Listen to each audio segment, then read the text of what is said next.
Un patrimonio cultural es el conjunto de bienes tangibles e intangibles que constituyen la herencia de un grupo humano.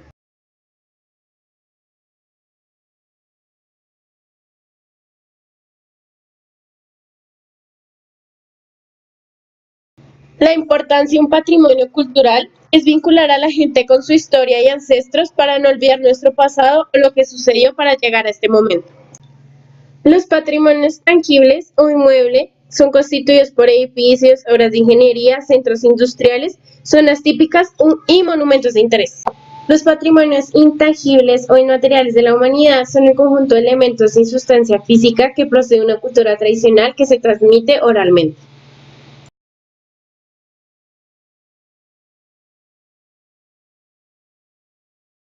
La institución que protege los patrimonios culturales es la UNESCO, la Organización de las Naciones Unidas para la Educación, la Ciencia y la Cultura. Se entrevistaron a diferentes personas sobre los patrimonios culturales que hay en mi comunidad.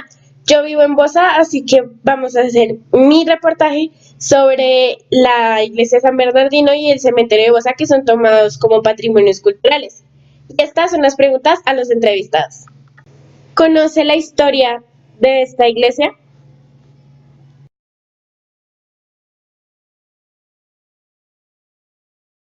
Lo único que sé es que es un patrimonio cultural, que enfrente de ella se encuentra una cruz que simboliza a los tres conquistadores que la fundaron. La historia de esta iglesia, como yo vine a vivir hace nada más 40 años, sé que es una antigüedad y que un sismo la destruyó. La parte, la fachada, pero después un arquitecto la reconstruyó. Conozco algo de la historia de la iglesia San Bernardino de Bosa. Pues yo nací acá en Bogotá y hace más o menos 42 años vivo acá en la zona de Bosa. Yo vivía antes en Soacha, en la despensa, y luego acá. Conozco algo porque pues mi familia fue muy católica y nos llevaban a esa iglesia. Ahí era donde íbamos los domingos, cuando antes nos íbamos a la despensa y luego nos trasladamos acá a la San Bernardino de Bosa. Son más o menos 400 años de historia de esa iglesia. La cultura de acá de Bosa no se sabe así porque no nos enseñaron en la escuela, siendo oriundos de acá, nunca lo vivimos, pero uno se entera por datos de otras personas que tienen más años que uno o la familia misma que sabe historias. En 1618 fue hecha esa iglesia y imagínense, ya cumplió 400 años. La construyeron personas que contrataron especiales que sabían de construcción, y entre ellos la mano de obra fueron indios, fueron personas de la colonia que vinieron a enseñar acá el cristianismo, y esa iglesia fue usada para enseñarle a los indígenas que eran muiscas en esa época, para enseñarles, porque ellos su lenguaje era los muiscas hablaban ¿qué cree que me olvidó? Hablaban, ahí la tienes que parar. Entonces los indígenas y los indios que eran allá cristianizados, digámoslo así, porque les enseñaron la doctrina que venía desde España, ellos hablaban el idioma chibcha. Y entonces la idea es que ellos conocieran de Dios y de la religión a través de estas personas que los capacitaban en la iglesia. Inclusive era muy pequeña y la fueron volviendo grande porque era mucha gente la que estaba recibiendo de la palabra de Dios en ese tiempo. No he escuchado de ninguna celebración ni he entrado a las instalaciones. ¿Qué le gusta más del interior de esta iglesia?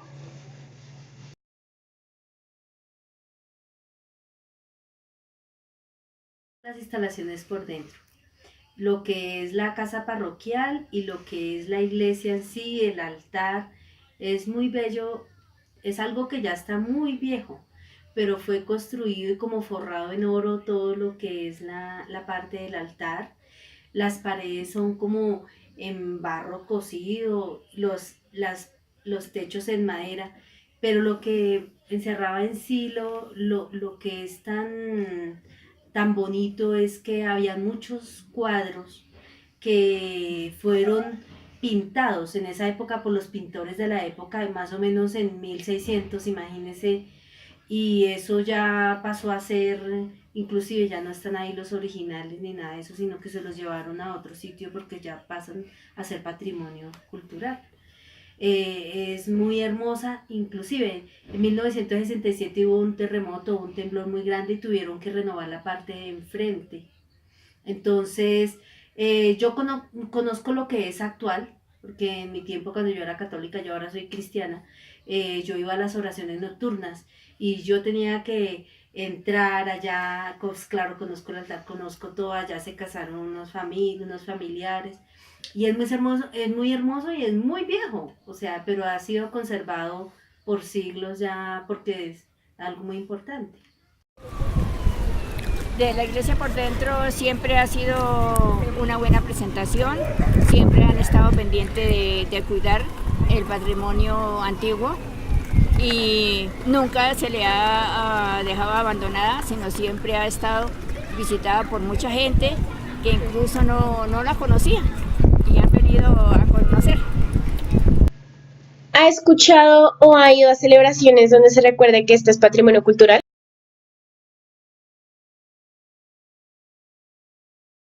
Pues a mí no me han invitado a ninguna reunión para recordarme que es un patrimonio cultural. Mira que no, nunca, no, me acuerdo que se hacía el Via Crucis, lo que era que siempre se conservaba como de los ritos católicos, pero en sí no, nunca nos dijeron que era un patrimonio nacional o cultural, no, nunca. ¿Sabías que esta iglesia se toma como patrimonio cultural?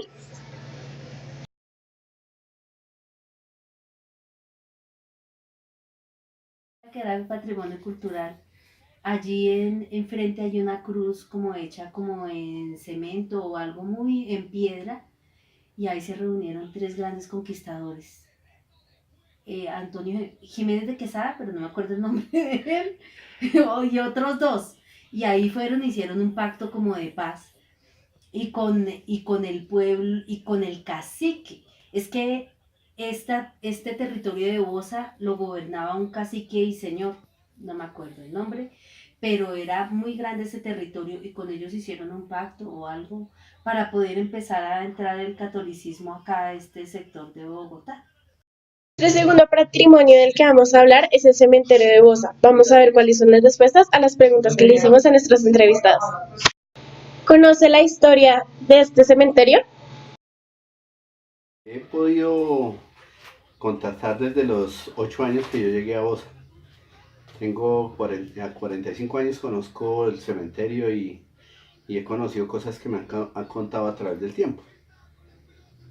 La historia del cementerio, yo vivo aquí hace como 40 años y ese cementerio ya existía, pero que alguien me haya contado la historia, no. ¿Qué le llama más la atención del cementerio? Que este cementerio es llamativo por los mausoleos que tiene.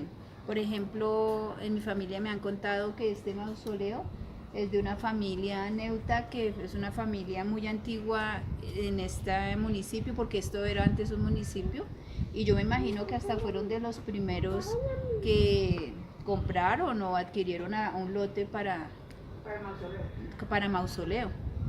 Me llamó la atención fue porque nosotros de niños nos gustaba investigar y encontramos como unas 5 tumbas de 1819 y unas de 1816, entonces decíamos que pues demasiado viejo el cementerio, y no solamente eso, sino que eran tumbas hechas en piedra a punta de cincel y maceta, no era como las de ahora, sino los que tallaron esas piedras, pues yo me imagino que la capacidad indígena, arquitectónica que ellos tenían era demasiado grande para hacer esos mausoleos, porque parecía un mausoleo de Egipto y eso era lo que nos causó curiosidad. Estaban rejadas, estaban con, yo me supongo que las llenaban de flores y eso era espectacular. Y nosotros a cada amigo que venía, entonces los llevábamos y le mostrábamos que teníamos el cementerio más viejo de Bogotá. Pues pensamos nosotros.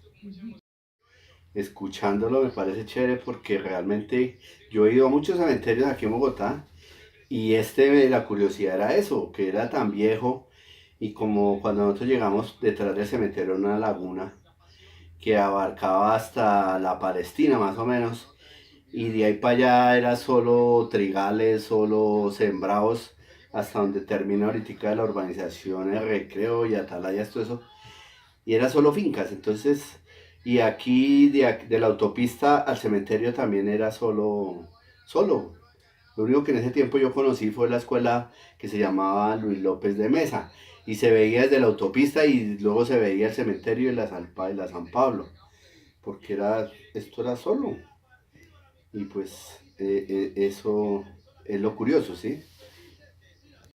¿Sabía que este cementerio se toma como patrimonio cultural?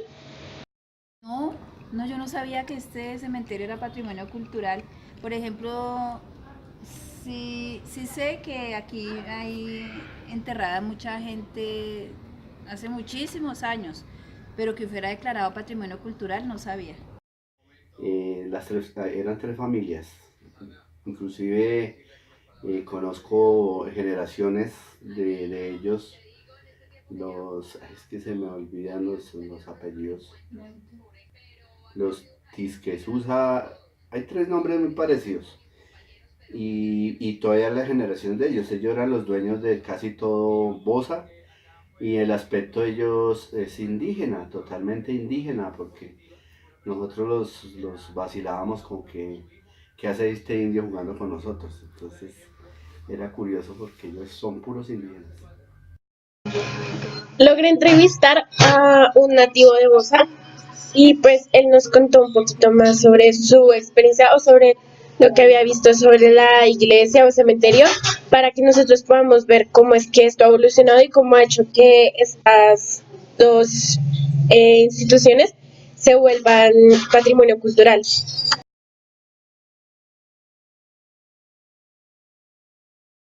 Aquí a Bosa, Sí, a a celebrar lo de la Virgen del lo de la Carmen Virgen del Carmen. y a bendecir los Y carros. bendecían los carros y Bosa era un pueblo, el barrio que lo sacó a Bosa de pueblo fue Piamonte, porque ellos ya entró Piamonte, ya lo sacó a territorio ya para Bogotá, y ya fue cuando empezaron a vender todo esto en loteado, porque primero se empezó el proyecto de Piamonte, porque eso era solo los trigales. Yo me acuerdo que yo me paraba ahí en la San Pablo y echábamos cometa, era bonito. Nada de eso, bravo. Sí, pequeñita.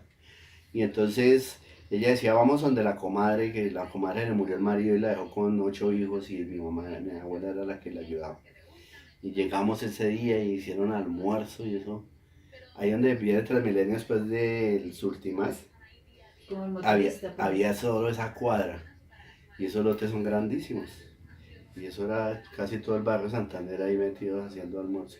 Pero primero era la misa y luego ya yo me acuerdo que bendecían y afuera vendían plaza de mercado, vendían fritanga, vendían todo eso. Como un pueblo, eso sí me acuerdo. Y mi papá me dice que ellos venían aquí al lado de Villarrío, ahí se bañaban, en ese río. ¿Sí? Sí, ellos hacían el viaje a bañarse. Cebolla. Ahí a bañarse ahí en ese río porque eso era limpio. Ahí es donde queda el frigorífico. Sí. Es que eso era espectacular en ese tiempo, esos ríos, porque eso venían todos en buses y se bañaban ahí. Nosotros los jóvenes usualmente no sabemos qué es patrimonio y mucho menos en nuestra comunidad y jamás lo habríamos pensado como de un patrimonio que fuera como una iglesia o un cementerio. Esto se ve reflejado en la siguiente entrevista que hicimos a un chico al frente de la iglesia San Bernardino sobre la iglesia. Esto es para mostrar que nosotros los jóvenes a veces no sabemos mucho de nuestra cultura, lo cual es importante, porque asimismo nosotros podemos saber de dónde venimos y recordar nuestro pasado, porque nosotros tuvimos un pasado para nosotros poder llegar acá y conocer lo que conocemos ahora. Entonces, pues vamos a ver qué responde este chico para que los jóvenes podamos entender que esto es muy importante y podamos aprender de esto. ¿Conoces algo de la historia de esta iglesia? ¿Has entrado a la iglesia? ¿Qué te gusta más de la iglesia?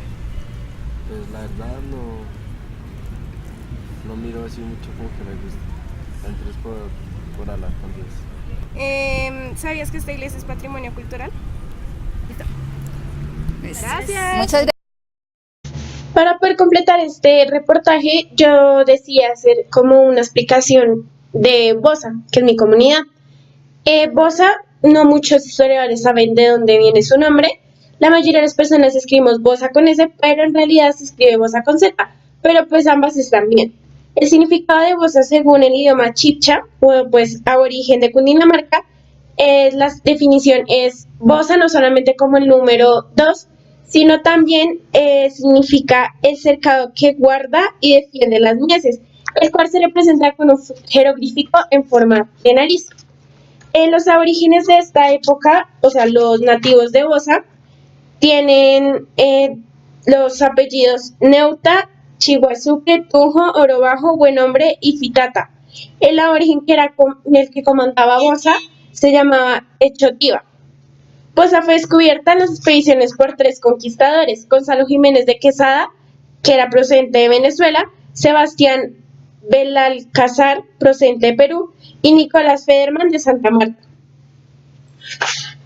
Ahora voy a hablar de la iglesia San Bernardino, un poco pues de su fundación. La parroquia San Bernardino de Bosa fue la primera parroquia creada aquí en Bosa en 1540. Fue creada para adorar a la Virgen de los Dolores. Como capilla doctrinera fue primero atendida por los padres franciscanos desde el convento de San Francisco. En 1618 comienza la construcción de la actual iglesia, como la conocemos ahora. En la primera época, los encargados fueron los padres franciscanos de 1540 a 1757. En la segunda época, los sacerdotes diocesanos de 1758 a 1900. La tercera época fue la comunidad salesiana de 1901 a 1907. Esos son los encargados de la iglesia. Ahora voy a hablar del cementerio de Bosa, que está ubicado en Bosa, Piamonte. Este cementerio es uno de los más viejos de Bosa y se toma como patrimonio cultural por las maneras en las que se había enterrado la gente o las que se sigue enterrando la gente en ese cementerio. La primera manera en la que se enterraba la gente era el entierro bajo suelo, que es con las tumbas que pues nosotros conocemos y que pues en esa época se utilizan como sarcófagos, y pues esos sarcófagos eran hechos en piedra, eran hechos por los artesanos de la época y son muy raros, y por eso es que se toman este cementerio como un patrimonio cultural. Bueno, la segunda manera en la que se enterraban las personas eran por los mausoleos. Los mausoleos son como unas casas en las que se entierran las personas de una misma familia o allegados a esa familia. Entonces, digamos, la casa dice que ahí están enterrados los Neuta. Entonces, en cada uno como de las divisiones dicen son personas con el apellido Neuta. En estos mausoleos y en los entierros bajo suelo se veían mucho los apellidos de las familias originarias de aquí de Bosa, como los Neuta, los Chihuazuque, los Buenombre. Y por esto también se toma como patrimonio cultural, porque están aquí enterrados los cuerpos de las familias más antiguas de Bosa. Y aún así estas familias siguen existiendo, pero pues siguen como con el legado. La tercera manera en la que se enterraban a las personas eran por los hornos o por las bóvedas. Son paredes que albergan los cuerpos de personas, no necesariamente la misma familia. Esas paredes o esas bóvedas eran para cualquier persona, pero lo que sí se ve en estas bóvedas es que algunas están decoradas con muñecos que son dirigidas a los niños. Entonces, los niños que estaban enterrados ahí, tienen muñecos, decoraciones de niños. Puede que una persona haya sido hincha de un equipo, entonces cuando murió, tiene el logo del equipo y los colores. Si una persona, no sé, murió en Navidad, la bóveda tiene decoración de Navidad. También en este cementerio se tomaron muchas tradiciones, como lo son cuando los velorios acaban, hay al frente del cementerio un bar que se llama La Última Lágrima, en el cual los que te salían del velorio iban, se tomaban una cerveza y jugaban tejo. Esas son como ya las más principales, estas es como una explicación del cementerio. Aparte de eso, fuera del cementerio hay comercio, igual que alrededor, y pues se tuvieron que tomar medidas sobre este comercio y tiene zonas verdes enrejadas para evitar que se siga construyendo o se sigan poniendo casetas que pues arruinarían como el patrimonio. Espero que les haya gustado. Gracias por ver mi reportaje y al siguiente vamos a ver el registro fotográfico. Gracias.